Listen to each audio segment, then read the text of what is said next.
All right, y'all, we back at it. Thank you for showing up. This time we're going to get into this XXXTentacion Trial. If you have yet to subscribe to the channel, please do so. Even exchange, free content. All you got to do is push the button. You're going to hear testimony and you're going to see evidence about 5 lives. 5 lives that converged on June 18th of 2018, costing the victim in this case, Jahseh Onfroy, his life. The other 4 lives that you're going to hear about are Dedrick Williams, who's on the end over there with the bow tie. You're going to hear about Trayvon Newsome, who's in the middle in gray. And you're going to hear about Michael Boatwright, who has on a turtleneck. You'll also hear about Robert Allen, who's not seated here today, but you'll hear directly from him. He'll testify, he's in custody, and he'll tell you about his role with respect to what happened and the planning and everything that happened with this homicide. So evidently they only got one person snitching on the other 3 people because they sat those dudes at the table together and this dude's behind closed doors. Some of the evidence that you're going to hear first starts with the day before June 18th. On June 17th, around 8 o'clock at night, you'll hear how Tony Robinson was very close friends with the defendant, Dedrick Williams. Tony, who rented cars before for Dedrick and his friends, was asked to rent the car for 1 day.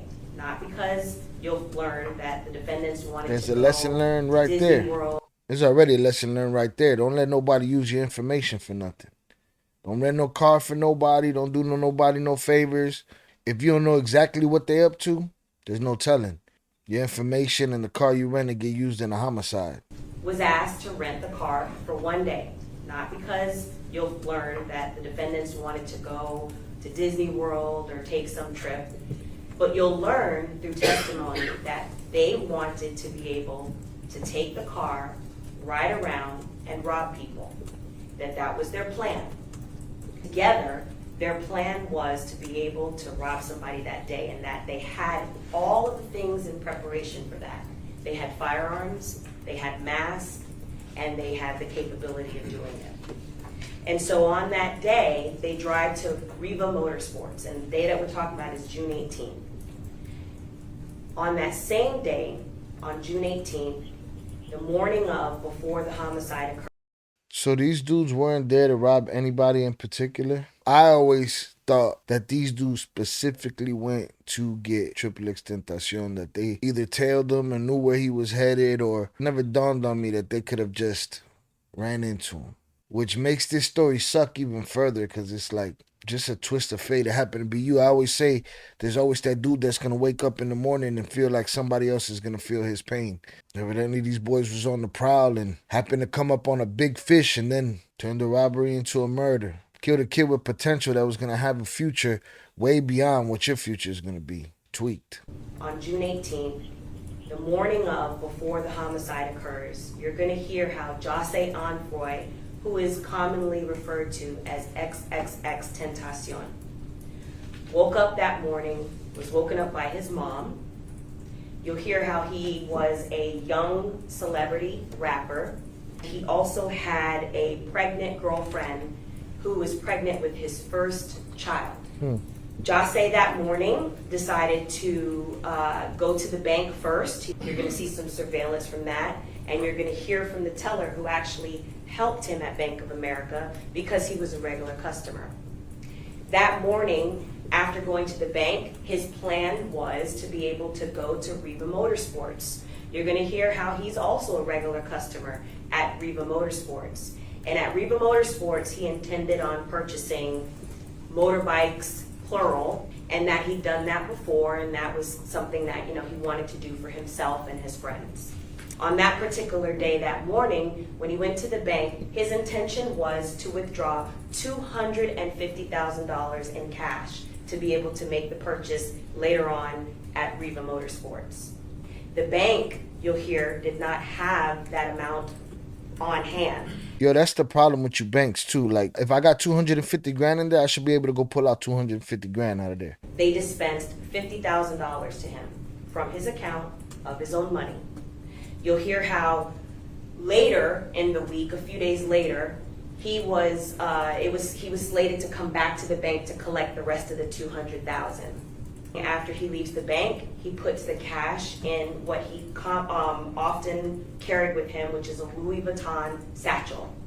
You'll hear how his mother that day was concerned about him going to the Riva Motorsports by himself. She wanted him to be accompanied. Because she knew, she'll tell you, that she expected for him to purchase some motorbikes and needed for him to ride back with someone to ride the motorbike and someone to be able to drive his car back, because obviously he couldn't do both.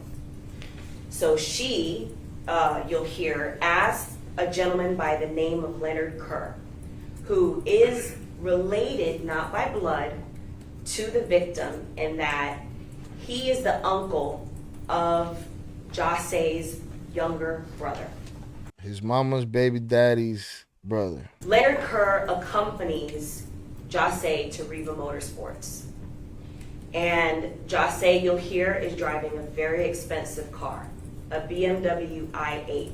It's also very identifiable. Besides the fact that he's a celebrity, absolutely, you'll get to see that at the time of his death, he also wore his hair in the hairstyle of blue dreadlocks. So it kind of stood out on top of everything else. At that same time that Jahseh and Mr. Kerr are at Riva Motorsports, you'll hear how the 4 co-defendants in this case, and while 2 of the defendants, Robert Allen, who's going to testify, and Dedrick Williams, who's on the end with the bow tie, go inside the store to purchase neoprene masks, they spot Jahseh inside the store. They go in to buy neoprene masks. A second ago, she said they were fully equipped with guns, masks, gloves. They going into the motorsports to get a mask and then just happen to run into X in there. That is the craziest set of roll of the dice, ironic timelines converging that you could think of. Wow, that's crazy. This is all captured on surveillance, so you'll be able to see this for yourself in addition to hearing testimony about it. You'll hear also, more importantly, what the conversation is in the car as they get ready to rob the victim. Michael Boatwright puts on his mask. Trayvon Newsome also puts on a mask. They have hoodies. Amongst the 4 of them, they decide who's going to jump out. You'll also get to see the differences between the 4, because you'll note that it's very important, the physical differences between the 4. Michael Boatwright is the tallest, skinniest out of the 4. And just from what I remember the surveillance video, tall, skinny one's the one that shot him. Just like they planned, they're able to cut off the victim so that he can't move his car without either crashing it or whatever. And the 2 gunmen jump out and immediately put guns in the victim's face and in Leonard Kerr's face. Jahseh is there, unarmed, in the driver's seat, surprised by the 2 gunmen in this case. You'll hear how they start struggling with him, punching him, and without any provocation, without any type of weapons or anything being used by the victim. You'll hear how Michael Boatwright fires several times, killing the victim at close range. You'll also be able to see the surveillance that shows this. Then they divvy up the spoils of their robbery. You'll hear how the $50,000 is allocated between them, directed by Dedrick Williams. Who's going to get what amount of who's going to get what based on their participation. She's already identified the snitch, the shooter, and who they'd probably call the mastermind, the leader, the shot caller. Immediately after the homicide, in addition to divvying up the spoils of the robbery, they then go on social media and start bragging about how they have all this influx of cash. They then start to put in a plan, because by now, because of the celebrity of the victim, this was all over the news and the surveillance was all over the news. So then you a plan quick. You'll hear how 2 of them immediately hit town. They go out of town to be able to try to get out of Dodge, so to speak. You'll hear from Riva employees who not only knew the victim, but who can identify and know that Dedrick Williams was a regular customer. They actually even knew his nickname and identify him as being one of the two people that came in that day to purchase the neoprene mask. With a regular customer or what, though? XXX is trying to cop however many bikes or wave runners. But what's Dedrick in there shopping for? He come in there for a fresh neoprene mask every weekend? He come in there with all the bread he pirated over the week and buy a bike? Like, I'm interested in hearing that part. It's to the point where you knew that the staff knew you and you knew that the cameras were on you. All at the same time. You'll also hear about within hours of the homicide how the Dodge Journey is still found in the possession of two of the defendants, and they end up crashing it and abandoning the car in Laurel Hill when the defendants are going around and spending money, for example, at Champs or Just for Feet immediately after the homicide with the spoils of the robbery. You'll see that as well. You went sneaker shopping. That's how it all went down, that these dudes woke up that day, ran to the whip, said to themselves, we're going to just rob as many people as we could rob. For them to just, hey, let's go pick up these masks over here at Riva's Motorsports, and then just run into the big fish. And they go down like that. That's a crazy convergence of timelines right there, man. Nuts. Finally, for over 4.5 years, Michael has been accused of a terrible murder that he did not commit. For 4.5 years, he has had this accusation branded about across our community and across the world. And finally, Michael is getting his day in court. Michael Boatwright is not guilty. The police in 2018 arrested the wrong man. Oh, that's the defense you're taking? On behalf of his family, on behalf of the entire team, we thank you for being jurors in this case and for your attention. June 18th, 2018, Jahseh Onfroy decided he was going to go to a place called Riva Motorsports to buy a bike. We know of only two people he told of his intentions. His mother, Cleopatra Bernard, and his girlfriend, Genesis Sanchez. His mother asks a man named Leonard Kerr to go with him. And you will hear that she had never done this before, that this was a new decision that she had made. But Leonard Kerr goes along with with Mr. Onfroy. I wonder what she felt that made her feel like she needed to send somebody with him. At no point will you see Michael Boatwright on surveillance video. You won't see them. You won't see anything that looks like Michael Boatwright. It doesn't exist. You won't see it. You will see on the surveillance video two men get out of that Dodge Journey. One of them was Dedrick Williams. One of them was a man named Robert Allen.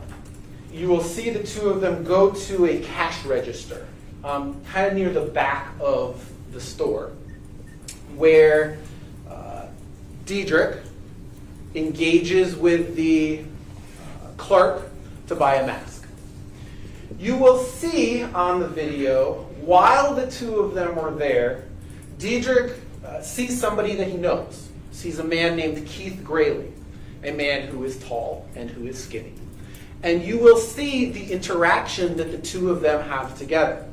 Eventually, you will see Dedrick effectuate the purchase of the mask.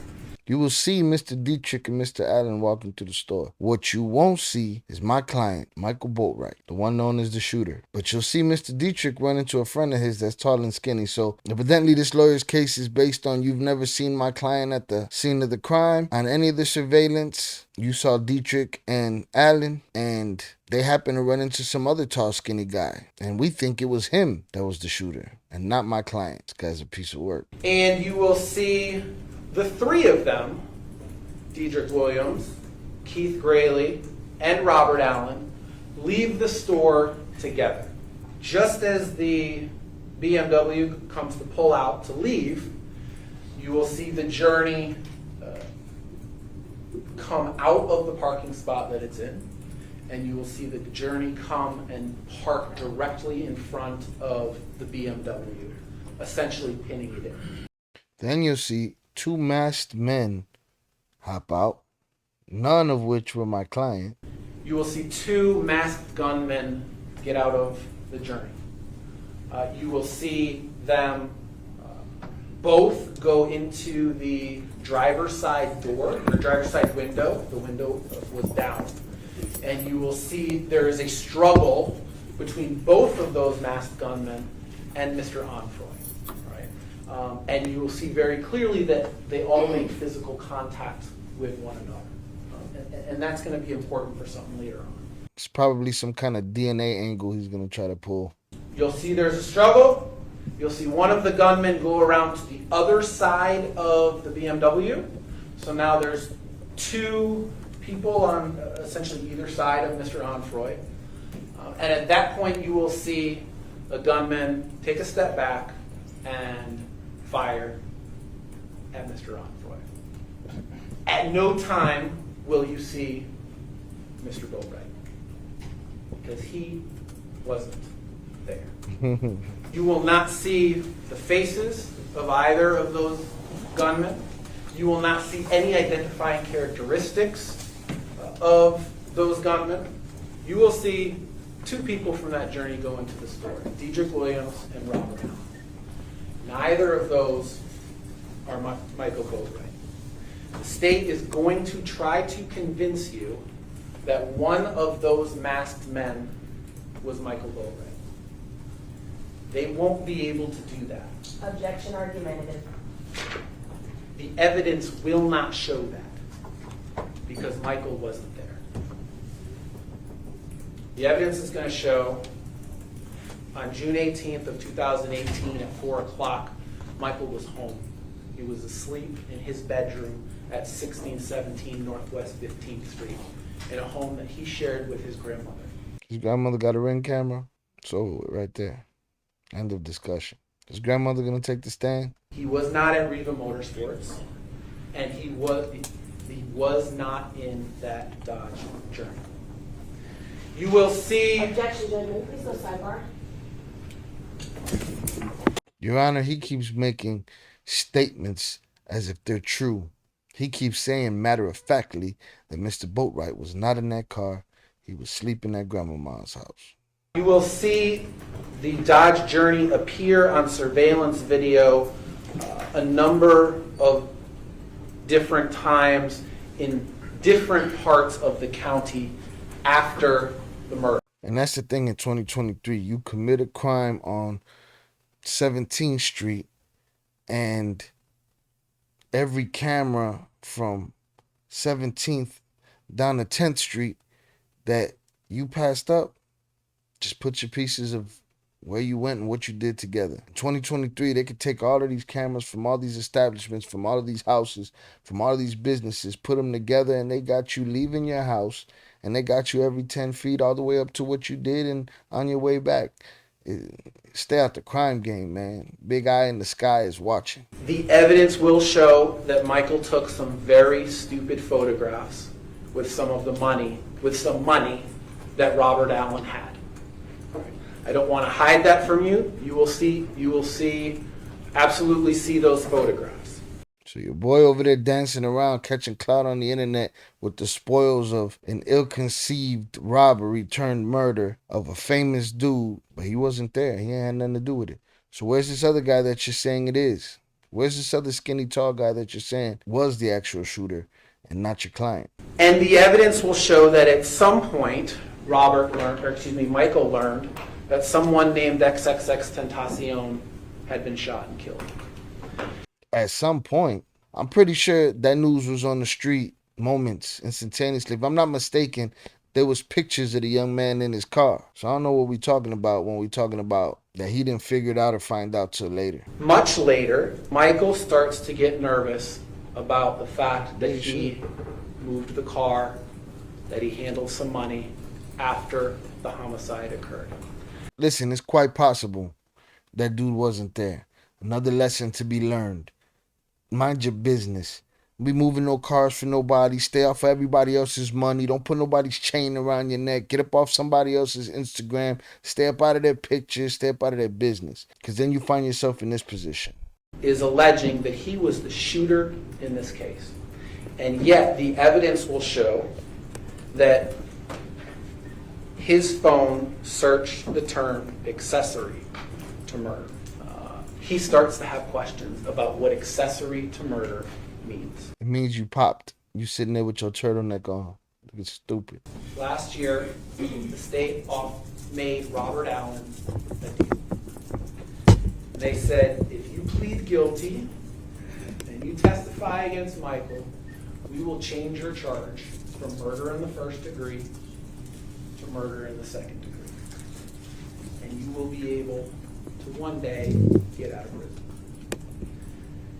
Robert Allen is the only person that you will hear from that puts. At that point, you make a deal like that, you're just making a deal for a date. You don't know when that date is. You'll be 65 when that date happens. You could die from some kind of sickness that you get in the joint before that happens. Michael Boatwright at Riva Motorsports on June 18th, 2018. And he has a whole host of reasons to lie. In law school, they teach us don't promise something, an opening statement, that you can't deliver on during the trial. Well, let me be very clear. If Robert Allen testifies in this case, he will lie. And we will prove that he is lying. We're going to see, because you just made a promise in the opening statement against what your teacher told you.